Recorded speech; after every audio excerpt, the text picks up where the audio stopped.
puisque toi, l'observateur du Stade Rennais, tu souhaitais quand même donner ton avis sur ce qui s'est passé ce week-end. Oui, enfin ce week-end, et puis partout contre Strasbourg. depuis un petit moment en championnat, parce que Rennes n'est pas à la hauteur en championnat, vous l'aurez noté, a fait des bons matchs en Coupe d'Europe, donc c'est d'essayer de comprendre un peu ce qui se passe à Rennes.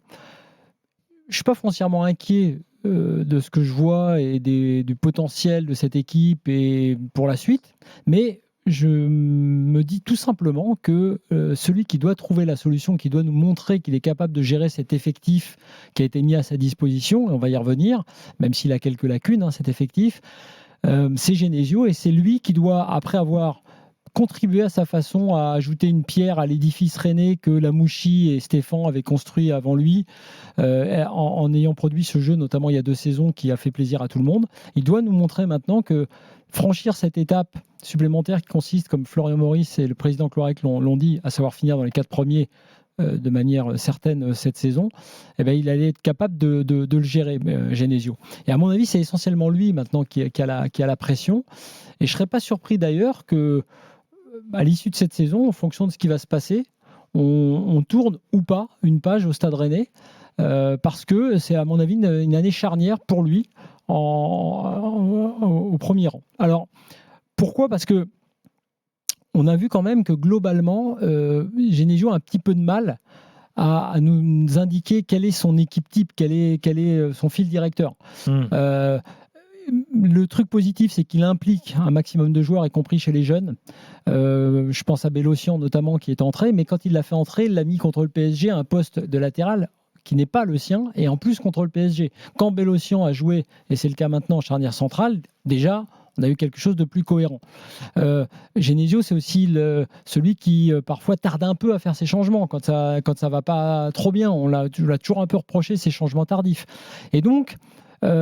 pour ces raisons-là, mais aussi pour une autre qui est à mon avis fondamentale, on attend de lui qu'il soit vraiment celui qui maîtrise le tempo, qui nous indique un peu quel compo il veut mettre en place, s'il est capable ou pas de sortir Matic,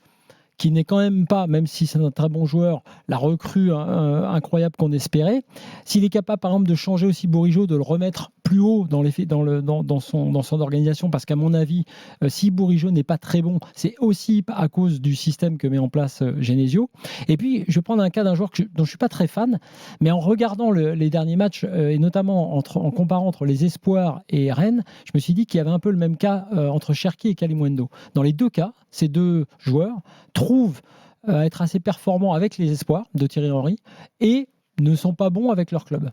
Alors évidemment, on peut dire, comme c'est mon cas, que je pense qu'Alimundo est un peu limité pour le très haut niveau, mais il me montre parfois le contraire.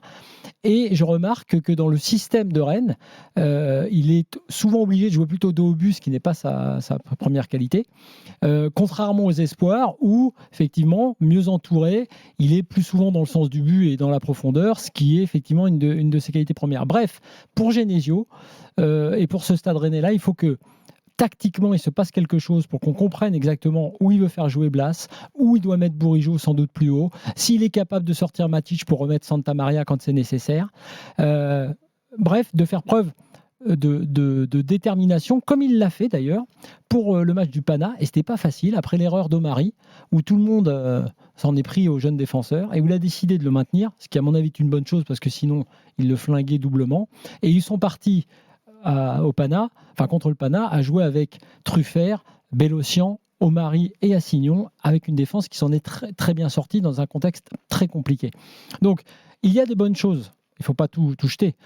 mais il n'y a plus, et j'en finirai par là, et les gens au stade le ressentent, il y avait une forme de non-ambiance, d'ennui qui commence à poindre. Il n'y a plus ce qu'il y avait les dernières années, qui était que quand Rennes attaquait et marquait, Rennes continuait d'attaquer. Il y avait une sorte de signature rennaise qui faisait qu'on savait qu'il allait se passer quelque chose, même quand Rennes avait ouvert le score. Or, là, on a 3 exemples. Rennes-Le Havre, Rennes-Lille et Rennes-Strasbourg, ou notamment Rennes-Le Havre et Rennes-Strasbourg, où Rennes, après avoir marqué,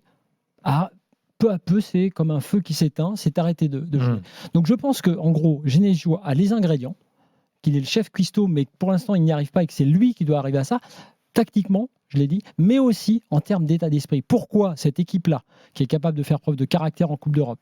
et qui nous a régalé avec des joueurs qui sont toujours là, et des nouveaux qui sont très bons, n'arrive plus ou s'arrêtent de jouer, alors que ce n'est pas du tout l'ADN, ni de Genesio d'ailleurs, ni de Rennes. C'est une question que je me pose. Je me dis que finalement, comme je l'ai dit pour les coachs dont j'ai souligné le bon boulot depuis le début de la saison dans un avis récent,